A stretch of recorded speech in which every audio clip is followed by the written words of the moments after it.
네, 정부가 오늘 국가안전시스템 개편 종합대책을 마련해 발표하고 이런 내용을 윤석열 대통령에게 직접 보고했습니다.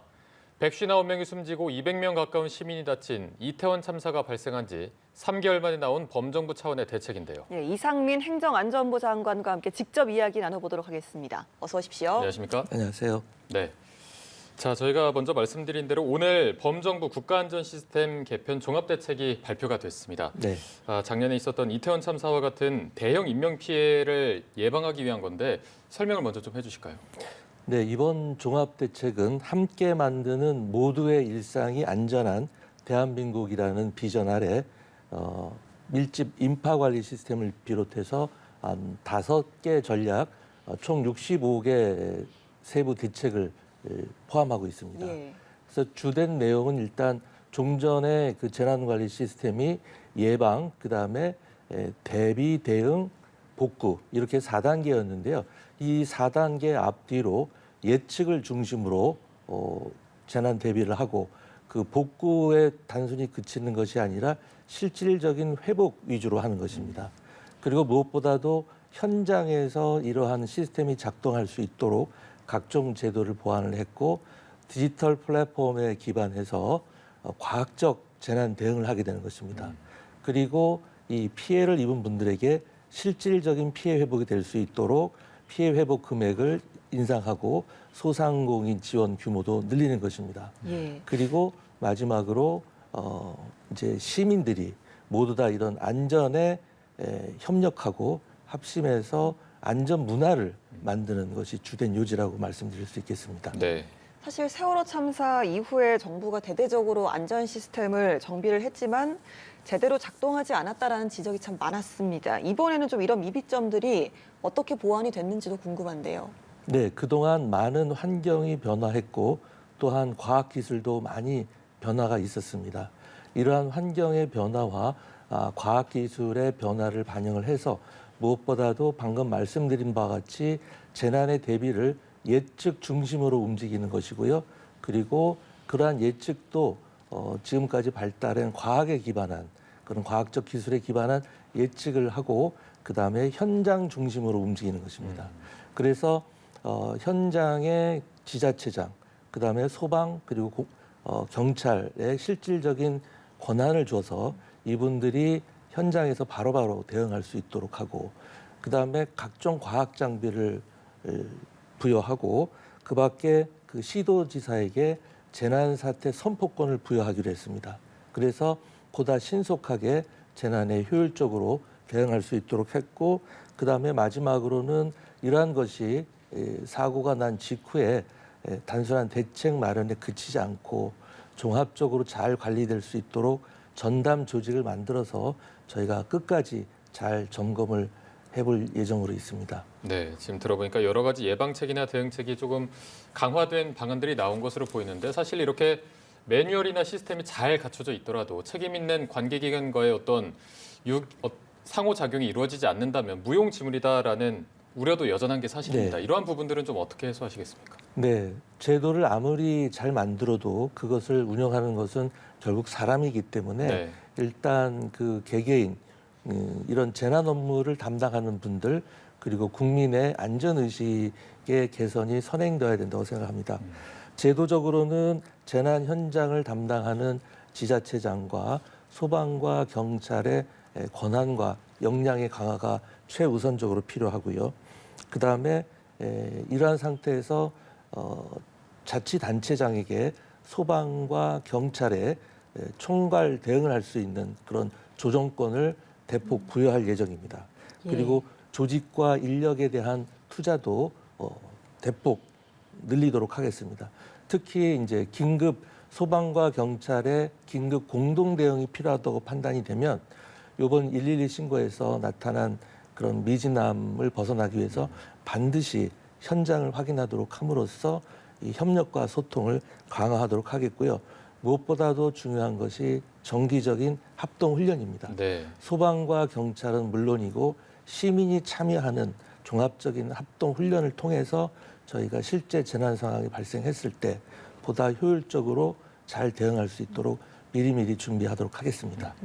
오늘 대통령 업무보고에서 국가안전시스템 개편 내용도 보고하신 걸로 알고 있는데요. 자리에서 좀 대통령께서 강조하시거나 좀 특별히 또 당부하신 말씀이 있었습니까? 네, 대통령께서는 무엇보다도 재난정보의 신속한 공유와 전파를 말씀하셨습니다. 그래서 이 재난이 발생했을 때 재난 정보를 가장 필요로 하는 사람에게 가장 먼저 신속하게 전파될 수 있도록 시스템을 구축하라는 말씀을 하셨고요.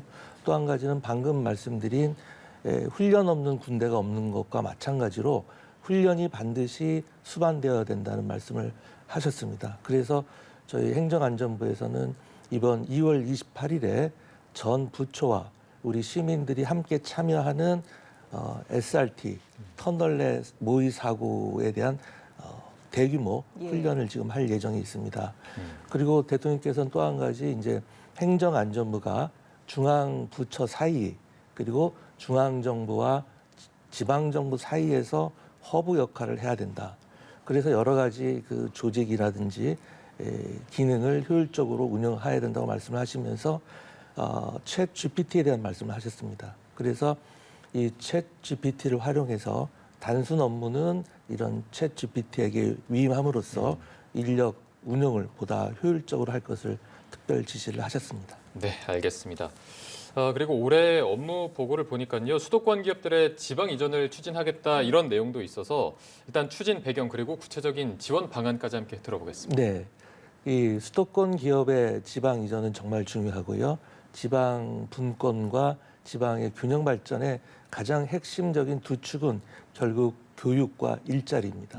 그래서 지방에서도 교육을 잘 받을 수 있도록 하고 좋은 일자리를 만드는 것이 중요한데요. 그 좋은 일자리를 만들기 위해서는 많은 기업들이 지방으로 이전하고 지방에 있는 기업들은 또 잘 육성을 해야 됩니다. 또한 이러한 기업의 종사자들이 지방에서 잘 적응할 수 있도록 자녀 교육과 같은 정주 여건, 문화를 포함해서 그러한 것들이 조성이 돼야 되고 그러한 것이 순차적으로 돼서는 안 되고 패키지로 한꺼번에 이루어질 때 실효적인 기업의 지방 이전, 기업의 균형 발전이 이루어질 수 있다고 봅니다. 교육과 일자리를 좀 강조를 하셨는데요. 네. 그동안 각 지자체와 시도교육청이 각각 독립적으로 운영이 되어 네네. 왔는데 이제 일반자치와 교육자치를 재정립하겠다 이런 말씀도 하셨거든요. 네네. 이 부분은 좀 구체적으로 어떤 내용이고 네. 또 어떤 이점이 있는지도 궁금합니다. 네네네. 잘 아시는 바와 같이 의결기관은 지금 사실 구별되어 있지 않는데 집행기관은 시도지사와 시의회로 이렇게 나누어져 있습니다. 그런데 사실 주민생활과 밀접한 온종일 돌봄 제도나 아니면은 평생교육 또는 학교시설 이용 이런 것들은 사실 시도지사의 권한과 교육감의 권한이 중첩되는 면이 있습니다. 그래서 이런 부분에서 서로 협업을 하고 소통을 하면 주민생활에 가장 큰 도움이 될 것 같고요. 또 러닝메이트 제도도 지금 고려를 하고 있는데요. 예. 이렇게 교육에 관한 그 소신, 그다음에 주민생활에 대한 소신 이런 것이 일치하면 물론 다름 속에서 또 일치를 찾는 것도 중요한데 이런 식으로 묶어서 하는 것도 좋은 제도가 될 수 있기 때문에 러닝메이트 제도도 지금 검토하고 있는 것으로 알고 있습니다. 네.